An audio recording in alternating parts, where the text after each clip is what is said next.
요한복음 3장. 바리새인들 중에 니고데모라는 사람이 있었습니다. 그는 유대 공의회 의원 중 한 사람이었습니다. 어느 날 밤 니고데모가 예수님을 찾아왔습니다. 그는 선생님, 우리는 당신이 하나님께로부터 오신 선생님이라는 것을 압니다. 하나님께서 함께 하시지 않는다면 아무도 선생님께서 하셨던 일들을 행할 수 없습니다. 라고 말했습니다. 예수님께서 대답하셨습니다. 내가 너에게 진리를 말한다. 누구든지 다시 태어나지 않으면 하나님의 나라를 볼 수 없다. 니고데모가 예수님께 물었습니다. 사람이 이미 나이가 많아 어른이 되었는데 어떻게 다시 태어날 수 있겠습니까? 어머니의 태 안에 다시 들어가 2번씩이나 태어날 수 있겠습니까? 예수님께서는 이렇게 대답하셨습니다. 내가 너에게 진리를 말한다. 누구든지 물과 성령으로 태어나지 않는다면 그 사람은 하나님 나라에 들어갈 수 없다. 사람이 육체적으로는 그의 부모로부터 태어나지만 영적으로는 성령으로부터 태어난다. 내가 너에게 다시 태어나야 한다 라고 말한 것에 너무 놀라지 마라. 바람은 제 맘대로 부는 법이다. 너는 바람 부는 소리는 듣지만 그 바람이 어디서부터 와서 어디로 가는지는 알지 못한다. 성령으로 다시 태어나는 모든 사람도 이와 같다. 니고데모는 이런 일이 어떻게 가능할 수 있습니까? 라고 물었습니다. 예수님께서 대답하셨습니다. 너는 이스라엘의 선생인데도 이 일들을 이해하지 못하느냐? 내가 너에게 진리를 말한다. 우리는 우리가 아는 것을 말하고 우리가 본 것을 증언한다. 그러나 너희는 우리가 증언한 것을 받아들이지 않고 있다. 내가 너희에게 이 세상의 일들에 대해 말했는데도 너희는 나를 믿지 않는데 내가 너희에게 하늘의 일들을 말한다면 너희가 어떻게 믿겠느냐? 하늘에서 내려온 사람, 곧 인자 외에는 하늘에 올라간 사람이 아무도 없다. 모세가 광야에서 뱀을 높이 들었던 것처럼 인자도 들려야 한다. 그것은 그를 믿는 사람들에게 영생을 얻게 하기 위해서이다. 이와 같이 하나님께서는 세상을 사랑하여 독생자를 주셨다. 이는 누구든지 그의 아들을 믿는 사람은 멸망하지 않고 영생을 얻게 하려 하심이다. 하나님께서는 세상을 심판하시기 위해 그의 아들을 세상에 보내신 것이 아니라 자기 아들을 통하여 세상을 구원하시기 위해 아들을 보내신 것이다. 하나님의 아들을 믿는 사람은 유죄 판결을 받지 않는다. 그러나 그를 믿지 않는 사람은 이미 유죄 판결을 받은 것이다. 그것은 사람이 하나님의 독생자의 이름을 믿지 않았기 때문이다. 판결 내용은 이렇다. 빛이 세상에 와 있지만 사람들은 빛보다는 어두움을 더 좋아하였다는 것이다. 그들이 어두움을 더 좋아하는 것은 그들의 행위가 악하기 때문이다. 악을 행하는 사람마다 빛을 미워하며 또한 빛으로 말미암아 자기의 행위가 폭로되는 것이 두려워 빛을 향해 나오지 않는다. 그러나 진리를 행하는 사람은 그가 행한 모든 일들이 하나님을 통하여 행한 것이라는 사실을 나타내기 위해 빛을 향해 나온다. 이 일이 있은 후 예수님과 그의 제자들은 유대 지방으로 갔습니다. 예수님께서는 거기서 그의 제자들과 함께 머무르시면서 사람들에게 세례를 주셨습니다. 세례자 요한도 살렘 근처에 있는 에논에서 세례를 주었습니다. 이는 그곳에 물이 많고 사람들도 계속해서 자기에게 나아왔기 때문입니다. 이때는 요한이 아직 감옥에 갇히기 전이었습니다. 요한의 제자들 중 몇 사람과 유대인 사이에 정결 예법에 대한 논쟁이 벌어졌습니다. 그래서 그들은 요한에게 와서 선생님, 요단강 동편에서 선생님과 함께 계시던 분, 즉 선생님께서 이전에 증언하셨던 그분이 지금 세례를 주고 계시며 모든 사람들이 그분에게로 가고 있습니다. 라고 말했습니다. 요한이 대답했습니다. 하늘에 하나님께서 주지 않으시면 사람은 아무것도 받을 수 없다. 너희들은 나는 그리스도가 아니며 그분보다 앞서 보냄을 받은 사람이다. 라고 말한 것을 들은 증인들이다. 신부의 주인은 신랑이다. 신랑을 기다리며 그가 오는 소리에 귀를 기울이는 신랑의 친구는 신랑의 소리를 듣고 대단히 기뻐한다. 나의 기쁨도 이와 똑같은 것이다. 나의 기쁨이 이제 이루어졌다. 그분은 점점 더 위대해질 것이고 나는 점점 더 사람들의 관심에서 멀어지게 될 것이다. 위로부터 오신 분은 모든 것 위에 계신 분이다. 땅으로부터 온 사람은 땅에 속하여 땅의 일을 말한다. 그러나 하늘로부터 오신 분은 모든 것 위에 계신 분이다. 그분은 그가 보고 들었던 것을 증언하신다. 그러나 아무도 그분의 증언을 받아들이지 않는다. 그분의 증거를 받아들이는 사람은 하나님이 참되신 분이라는 사실을 인정한다. 하나님께서 보내신 그분은 하나님의 말씀을 전하신다. 하나님께서는 그분에게 성령을 한없이 주셨다. 아버지는 아들을 사랑하셔서 모든 것을 그의 손에 맡기셨다. 아들을 믿는 사람은 영생이 있지만 아들을 거역하는 사람은 생명을 보지 못하고 도리어 그에게 하나님의 진노가 있을 것이다. 요한복음 4장. 바리새인들은 예수님께서 요한보다 더 많은 사람을 제자로 삼고 세례를 준다는 소문을 들었습니다.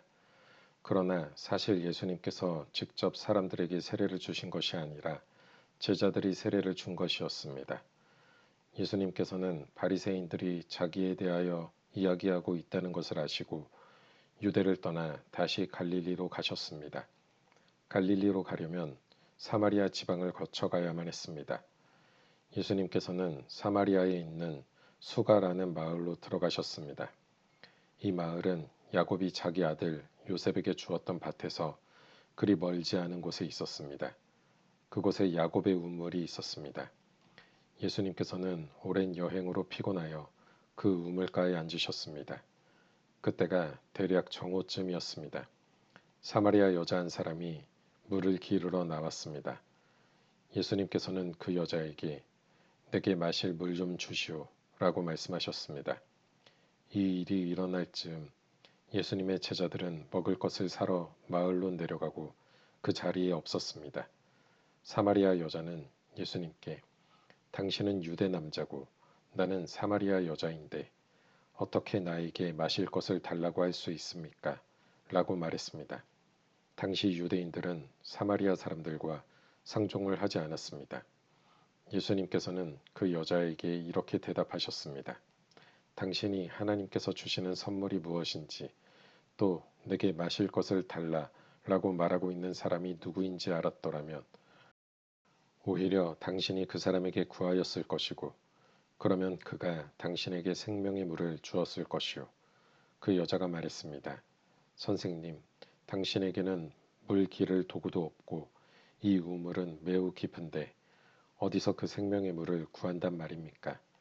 당신이 우리 조상 야곱보다 더 큰 분이란 말씀이십니까? 야곱은 우리에게 이 우물을 주신 분입니다. 그분도 친히 이 우물에서 물을 길어 마셨고 그분의 아들들과 가축들도 그렇게 했습니다. 예수님께서는 이 물을 마시는 사람은 다시 목마를 것이요. 그러나 내가 주는 물을 마시는 사람은 누가 되었던 간에 영원히 목마르지 않을 것이요. 내가 주는 물은 그 사람 안에서 계속 솟아나 영원한 생명을 가져다 주는 우물이 될 것이요. 라고 대답하셨습니다.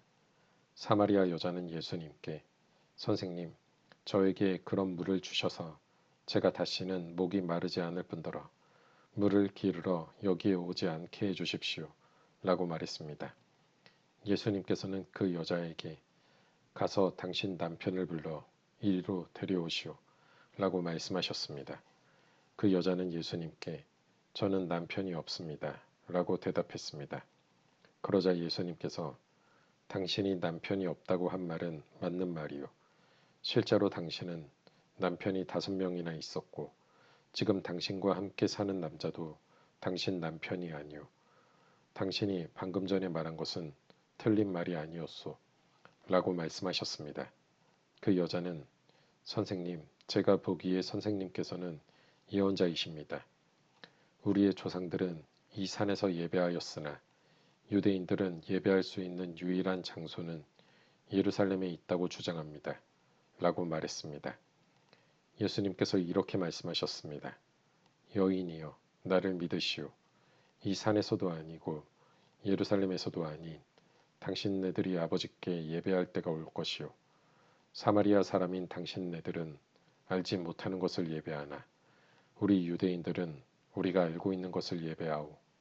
그것은 구원이 유대인들로부터 나오기 때문이요.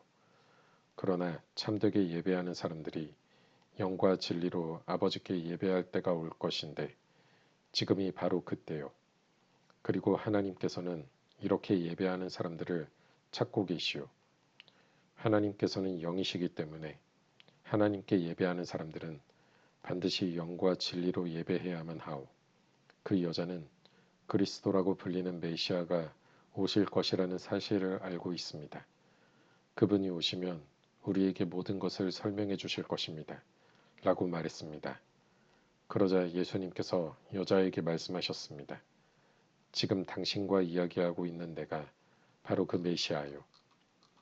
바로 그때 예수님의 제자들이 마을에서 돌아왔습니다.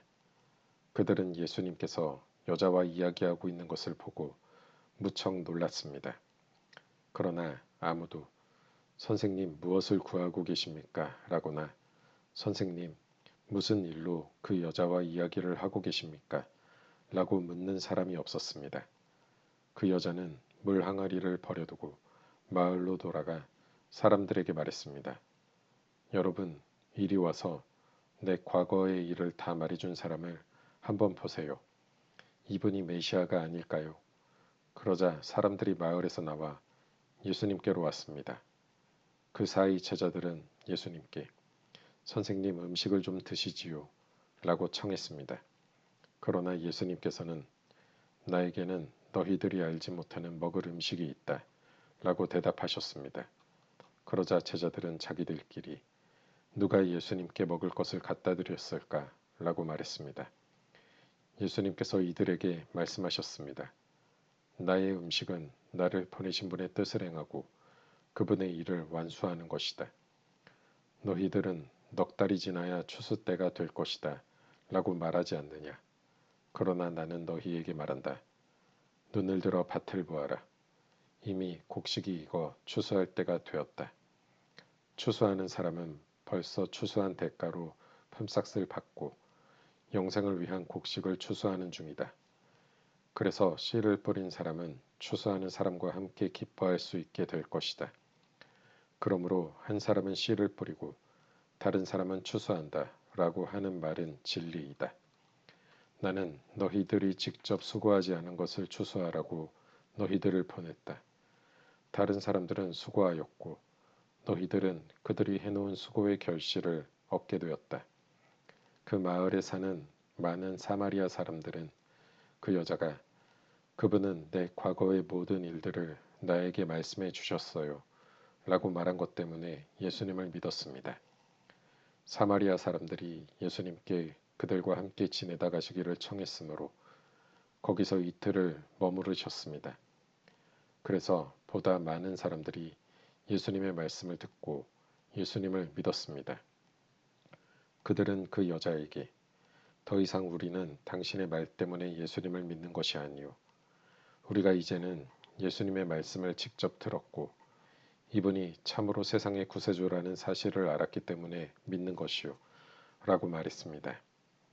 이틀 후에 예수님께서는 그곳을 떠나 갈릴리로 가셨습니다. 전에 예수님께서는 예언자가 자기 고향에서는 존경을 받지 못한다고 직접 말씀하신 적이 있습니다. 예수님께서 갈릴리에 도착했을 때 그곳 사람들은 예수님을 환영했습니다. 왜냐하면 그 사람들은 유월절에 예루살렘에서 예수님께서 하신 모든 일들을 보았으며 또한 자신들도 유월절에 그곳에 있었기 때문입니다. 예수님께서는 갈릴리 가나를 또 방문하셨습니다. 이곳은 예수님께서 물로 포도주를 만드셨던 곳입니다. 이곳에는 높은 지위를 가진 왕의 신하 한 사람이 살고 있었습니다.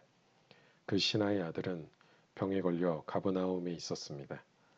왕의 신하는 예수님께서 유대 지방에서 갈릴리로 오셨다는 소식을 듣고 예수님께 찾아가 가버나움으로 오셔서 자기 아들을 낫게 해달라고 간청하였습니다.